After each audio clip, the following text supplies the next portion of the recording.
As you guys know, the 25-26 Premier League season did come to a close this Sunday, and there was some absolutely insane table finishes for a lot of the clubs. Not just Big Six, but some really surprising teams. We're going to talk about everything that happened on the final day, the drama, the excitement, relegation, obviously Arsenal winning the league, but obviously every other club, because there was some insane European places that ended up being grabbed by teams that no one expected. But make sure, if you guys are new, you hit the subscribe button, hit the like button, and comment down below your thoughts. But let's get straight into this final day breakdown, guys. Now, I wanted to do this on the day, but I just didn't have time. Obviously, my club, Arsenal, everyone's been celebrating. It's been absolute limbs. Big up to all the Arsenal fans out there. But this day wasn't necessarily about us, because yes, it was us lifting the title, which is all I cared about. But there was a lot else going on in the league. I mean, Man U won their final game of the season. Bruno breaking the assist record. Insane achievement for him. 21 Premier League assists. Breaking Henry and De Bruyne's previous record of 20. That is incredible for him. We had the wooden spoon mid-off between Burnley and Wolves. But apparently there was actually 2 million up for grabs here, because as you guys know, where you finish, you get more money at the end of the season, which is crazy. 19th and 20th. Obviously, Arsenal 2-1 winners against Palace. I already made a video on that. Go check it out. I've been making a lot of Arsenal content, and I'll continue to do so. Other talking points, Liverpool, they couldn't send off Robertson and Salah with a win, unfortunately for them, with another really disappointing performance. But Brentford, very unlucky not to get Europe, because they had a fantastic season, which no one expected either. A lot of people had them going down because of who they lost, and Keith Andrews, no one knew about him. I never said they were going to go down. I thought they'd be mid-table at best. But yeah, I never thought they'd be above maybe 12th. Let's say that. Proper mid-table. I was thinking maybe 14th. If I'm being honest, I can't remember what I predicted at the start, but I definitely didn't say they'd go down. But they have surpassed all expectations from everyone, I think. Villa as well, beating City away to claim 4th place, which is insane. Not good for Bournemouth, obviously, who wanted to get Champions League, but oh well. They couldn't send off, obviously, Bernardo Silva, John Stones, and Pep with a win, but it didn't matter, guys. A lot of these teams, it didn't matter, because Man City had already secured second, so there's nothing else they could have done. Bournemouth needed to win against Forest, but they still got Europa League secured, which is so impressive, with obviously a send-off for Iriola and Senesi, I believe, who is also leaving. Sunderland, though, this is one of the craziest ones, because Chelsea Football Club, you absolute bozos, don't go anywhere, because the amount of Chelsea fans I know giving me talk about us bottling the league. Focus on your own team. You absolute scrubs. Like, I don't often do rage bait and banter, but this isn't even rage bait. Like, Chelsea are just shocking, guys. 10th place. 10th. I'm absolutely bamboozled as to how they can talk so much when they are literally mid-table. That is ridiculous. What a pathetic end to a dreadful season. Tottenham obviously survived relegation. And West Ham, despite winning 3-0, have gone down. Left it too little too late. But let's look at the table, guys. Because if you're looking at the standings, I mean, you know what? Hey, Arsenal winning the league by 7 points. Pretty respectable, man. More than Liverpool got last season. And we actually won 5 out of 5 of our last games. I remember that tweet coming out from Arsenal. 5 more to go. I was very nervous, obviously, but it was Newcastle, and then we kicked on, man. We kicked on, won every single game. City obviously dropped points. They drew 2 games, and they bottled it, man. They bottled it, whether you like it or not, guys. Maybe it's not a bottle that we've done before, but they were at the top of the table with a game in hand. If they won all their games, they won the league. Simple as that. After they beat us, if you remember correctly, guys, in April. They won that game, which was, everyone was saying was a title decider. I never thought it was over. But after that game, I was distraught, because I knew all City had to do now was win all their games, and they've won the league. But they couldn't do that. This isn't the same City. I've been saying it all season. They've had some fantastic players. Shirky's been immense. We've had Semenyo coming in, scoring big goals. Haaland, another golden boot for him.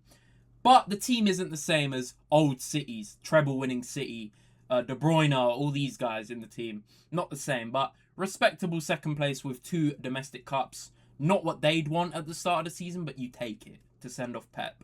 Obviously, Villa, really impressive. Top 4 Europa League winners as well. So that's a massive season for Unai Emery. I mean, this guy is a genius when it comes to Europa League. I can't believe he's won 4 Europa Leagues, I believe. Mental. Like, fair play to him. And they beat City with a half-drunk team. And obviously, City had a B team out as well. But a lot of people were talking about City and like, why the hell are Stones and Bernardo Silva getting a guard of honour in the middle of the game? I'm not like Rooney and these guys who really care about traditions like that and saying, oh, like, what is going on? This is awful and stuff. But it is a bit woke. Like, what are we doing here? Like, if I was a Villa fan, I'd be like, get off the pitch and do it after. Because you're wasting time. But it's a nice way to send off, obviously, Bernardo Silva and John Stones, who are absolute legends, guys. Like, John Stones has been there since day one. Like, fully day one. He's the first player to play under Pep, I believe. 10 years ago. Like, he was in that team with Delph and Kolarov and these lot. Crazy. Hey, man, he's had a fantastic career. And he's tailed off last few. But he's had a lot of injuries. And no one's going to forget his performances in the Champions League when they won it. Midfield maestro Stones, if you remember. But Bernardo Silva as well, as much as I hate him, because he's been an absolute prick this season, talking all this shit on Arsenal and all this. But he's a fantastic player. Always been very underrated. Like, what he was doing for City in their pomp is never going to be forgotten. Such a fantastic player. And right now even, he will still do a job somewhere, guys. He's been linked to the Serie A and apparently Barca. But I could see him doing a job in the Serie A. You're looking at Modric, still balling at 41, I believe. So Bernardo Silva could easily continue there. John Stones, different story. I don't know where he's going to go. But the only thing I'd say about John Stones is, looking at the England squad, which I made a video on, go check it out. Was it wise taking him over Maguire? Because I don't think in this year, this 2026, we can be starting John Stones in a major tournament. You saw him in this game even. He struggles to stay fit. He gets injured a lot. He's only started like handful of games this season. Barely played. He got absolutely ripped by Watkins for that second goal. I'm just going to say it how it is. But yeah, I don't know if it was wise. I get experience, but you've literally taken Henderson, who's not going to play either. Doesn't make sense. Maguire, for what he's done for England, bit mad. But I made a video on that, so go check it out. But yeah, it was literally just a send-off for them. Watkins was brilliant. He's hit form at the perfect time. If you remember how Villa started the season, they didn't score a goal in the opening 4 or 5 games, and they were like the only team in England to do that. Like, it was the worst possible start you could imagine. But he's really picked it up and he deserves to go to the World Cup. Really impressive season numbers-wise for Semenyo. You've seen performances from him for City and you're like, is he at the level? But there's a player there, man. He's a really clinical finisher. And I'm going to talk about Foden because he's been so disappointing, man. 2 years after winning PFA Player of the Year, it's been a shadow of himself, guys. I know he had that little patch, purple patch, November, December time, and he's got decent GA, but guys, forget the GA. He barely plays. The guy's been on the bench like more than half the season, and he's not going to the World Cup, deservedly so. Fantastic talent, great player on his day, but I don't know what happened with Pep, but it's really not looking good. I know he signed a contract, which everyone was surprised about. He is a Mancunian boy, like he's always gonna stay there, but I don't know, man. Under Maresca, is he gonna build around Foden? I'm not too sure, man. I'm not too sure. I mean, we could see guys like Rodri heading out. He was at that parade they did, celebrating their trophies, and Pep. Rodri could be going. I don't know. Like, he wasn't actually in the squad, but he's been so immense for them. But he could be on his way to Real Madrid, according to reports, and that would be a huge loss, despite his injury record recently. But enough about City. I want to talk about the league table, guys, more, because we've talked about Arsenal, big up. We've talked about City. United, fantastic turnaround. You saw the start of the season, losing to Grimsby under Amorim, looking like just as bad as last year. And last year was a car crash, losing a Europa League final to Tottenham and finishing 15th. Like, it was looking dark at the start of this season as well. That Grimsby, that is never going to be forgotten. But the turn immense. He's done a very good job of just steadying the ship, and he's got some brilliant results. Now, yes, their performances, they've been getting away with a lot of games. They haven't played too well in a lot of games, but he's just steadying the ship. He's putting players in the right position. He's giving them freedom. And he's actually playing a good formation, unlike Amorim. I don't know what Amorim was doing, benching Mainoo for all that time. Playing Bruno in the double pivot. It was shocking. But obviously, they got a big win against Brighton, but it didn't mean anything for them. It was just pride. But yeah, Bruno broke the record. I do think the celebration's a bit excessive. I get it, though. They haven't got anything to celebrate. But it's a fantastic achievement. I'm not going to take anything away from that. Now, do I think he should win PFA Player of the Season? I think he will. And 21 assists, you can't argue with it. But if you're looking at minutes played from this Man U squad, they've had the lowest ever minutes, like, possible. They've had the bottom of the table. I think it's like 3,000 and something minutes played. We've had 5,000 plus. So if you're looking at what Declan Rice, Gabriel, Saliba, Raya have been doing for us in way more games, way more pressure, and multiple games every week, I think one of our boys should get it. But the winner of the Prem doesn't always get it. It is an individual award. So I won't be mad if Bruno gets it. I don't care. But yeah, just fair play. Fair play. But next season, they've got a lot of work to do because your Man U fans talking about title challenging. I get they're on a high now, but they need to relax a bit because when you see these multiple games a week and you see this current squad, they are not going to be anywhere near it if they don't get some big signings in. And I think they will. They've been linked to guys like Elliot Anderson, Edison from Atalanta, Fernandez from West Ham. They need a lot of work, man. Ahmad has been dreadful. Like, so bad, the numbers he's been putting up. And performances, he's been really poor for a player that I think's very talented. And Buemo's been disappointing as well for the last half of the season. He's been good, like, numbers-wise. He was starting really well, but not enough, man. You need more from these guys. You can't just be relying on Bruno. Cunha's been decent, to be fair to him. I think he's had a good season. And Mainoo's been fantastic, but Mount really doesn't look it. Shaw's been steady at the back. And you got guys like Xerxes who are just there. Like, they've got a lot of work to do, guys. A lot. And Casemiro, that's a big loss, guys. 9 Premier League goals this season from midfield. He's just popped up with big moments. And Sesko, to be fair to him, had a decent debut campaign. With De Ligt, obviously, really bad injury problems. They got a lot of... they need to get loads of signings. And I don't think they'll get loads, but they need at least 3 or 4 key players. Maybe not starters, but starting quality. Because they need depth. If they're playing in the Champions League and the Cups with this depth, it's spooky. But they're a massive club. Arguably the biggest in the world. I'll put them top 3. But behind Barca and Real. But they're defo probably up there with Real in terms of biggest in the world, I'd say. So they're going to get signings. Now, on to Liverpool, who have been disgraceful as well. Like, we're not letting them off the hook. The fact they spent $500 million in the summer and have finished 5th place. 5th place is shockingly bad. Now, yes, they obviously had the tragedy of Jota, which I'm never going to look past, man. I still can't believe that happened last summer, and that would have really shocked the squad. And I don't think people are maybe mentioning that enough. A lot of the players were close to him as well, and that's really going to affect them. But I don't think that is... obviously, this is management, guys. This is management. Now, yes, players are going to have been affected by that. But I think the management under Slot this season has been absolutely shocking. Like, how the hell is he still there, guys? Like, Liverpool fans don't even know themselves. But look at the state of these results. They went out the Champions League embarrassingly. They've lost so many games. They've lost 20 games in the season. A record for them, I think. More than Rodgers was getting with that terrible team he had mid-table. Like, this is embarrassing, man. Look how many defeats there are, guys. Oh, my word, it is bad.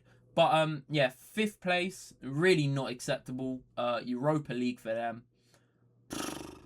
It is a mess, man. And if you're looking at the squad right now, it's not looking good, guys, because they spent 500 mil, and you're looking at it like, where the hell did that money go? Like, obviously, Isak, record signing, has been a dreadful signing, value for money-wise, because of his fitness. He's an amazing player, but he has not been able to stay fit at all season. That's been a car crash. Ekitike was actually very good for parts of the season and looked like a real bright spot in a bad team, but he's done his Achilles tendon and looks like he's going to be out till 2027.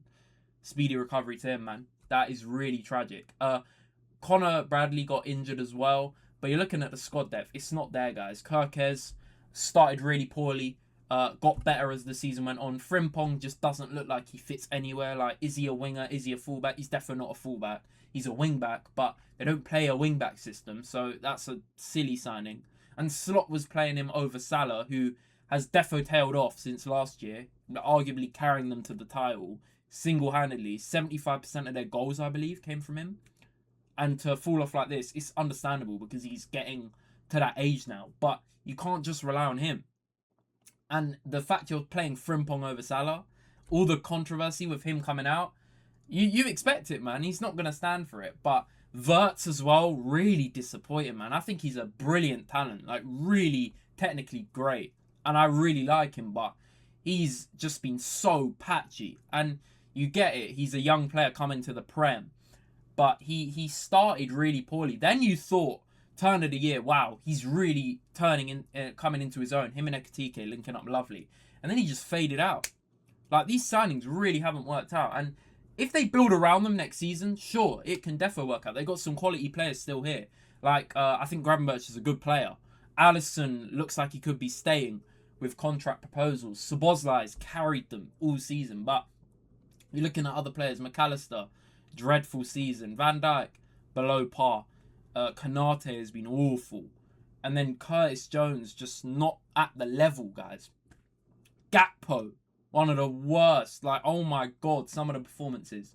They've got a lot of work to do. Relying on Rio, a kid who's actually been one of their best players, is not good. But the farewell for Robertson and Salah was very touching. Robertson, bought from Hull City. What a player he has been. Him and Trent were a nightmare. One of the most underrated players I've seen in the Prem, because he's one of the best left backs in Prem history for sure. The assist numbers, the attacking output, what a player he's been. And Salah, of course, one of the all-time greats of the Prem. Like, what a player, man. What a player. Like, the stats, the big goals, every time he cuts in, you knew it was a goal. He did it against Arsenal a lot. He did it against United. He did it against all the big six. What a legend. But they're going to have to do some serious work again in the window. And will they cough up 500 mil again? I'm not sure. They got a lot of work to do. It's not looking good for them. But, yeah, man. Yeah, there's a lot going on this season. A lot going on. Pep leaving as well. I didn't touch on it enough. It's a big loss for the Prem product. He was really entertaining. I'm glad he's leaving because, obviously, he haunted Arsenal and Liverpool fans for a long time. But, wow. Arguably the best manager in Prem history. Alex Ferguson, obviously, there as well. But he dominated, man. He dominated 6 Prems. Wow. Since he arrived, he's just monopolised the Prem, made it his own. Fantastic manager, man. They're going to really struggle without him. Maresca's a good coach, but he's no Pep, that's for sure. Let's see what happens. Bournemouth, I said, fantastic achievement. In a 10,000-seater stadium, guys. Wow. Iraola, that's a big loss for them. He's leaving, obviously. Michael Rose has taken over from Leipzig, who's a good coach. I remember him at Leipzig, but hey, man, Iraola should get a big job. If that Liverpool job opens up, Slot goes, maybe, man, because he's qualified enough to go to any big club, I think. What he's done this season, the body of work he's shown, fantastic season for Bournemouth. And they secured Europa League with obviously key players like Krupi and Ryan, the youngsters. Obviously, some really good signings like Truffert. And they've been brilliant, man. Absolutely brilliant. There's going to be a lot of eyes on Krupi. Ryan's got a release clause, but going to the World Cup a teenager. Fantastic talents, both of them. But really good season. And yes, Sunderland promoted. No one expected them. A lot of people thought they'd go straight back down, but when they started the season, their home record, they were unbeaten until the new year, I believe. They were fantastic at home, and I was like, wow, they're definitely staying up. They were mid-table, and then they hit a bump in the road. They were losing a lot of games. A lot of people talking about the manager, which I thought was mad. Like, considering what he's done. I know they spent a lot of money, but every club that stays up has to. But what the coach, Reggie Lebris, has done cannot be overlooked. When have you seen a promoted side go up and get Europe first time? That is mental. Now, They're going to have to obviously invest more if they want to stay at that level. But it's a fantastic achievement. Look at the squad, man. Some of these players have been immense this season, man. Mukiele, what a signing. You've got Xhaka, like arguably one of the signings of the season, like leading them in huge games and getting big results. Siddiqui, fantastic. Lefay has been brilliant. And then you've got Brobbey, who's been an absolute menace up front. And the whole squad has been built really well. Really well. Alderete as well, I want to mention. Really good. But yeah, man, credit to Sunderland. Europa League. Amazing. But Chelsea, I've already spoken about. Dreadful season. And a lot of these players may be wanting to leave. The only positive Chelsea can have is they've got Xabi Alonso, who's a brilliant coach. Let's see what he does with one game a week. But let me know what you guys think of this Prem season. I didn't touch on mid-table because let's be real, no one cares. Big up Leeds for staying up, of course. And Burnley Wolves straight back down. West Ham going down. It's deserved. That Newcastle was nail in the coffin stuff. They just didn't have enough fight. Tottenham got very lucky though. They are so lucky De Zerbi came in and saved them because, hey man, some of these games they could have easily lost to Leeds if it wasn't for Kinski. Disgraceful, man. 3 home wins all season. What a joke. What an absolute joke. They've got to sort themselves out. But West Ham, unfortunately, went down. Nuno couldn't save them. They just had too many losses, guys. Too many bad performances. They picked it up, but it wasn't enough. Let me know what you guys think. Hit the like, subscribe if you're new. It's been Jay Zeno's Ball, and I'm out. Peace out, guys. Take care.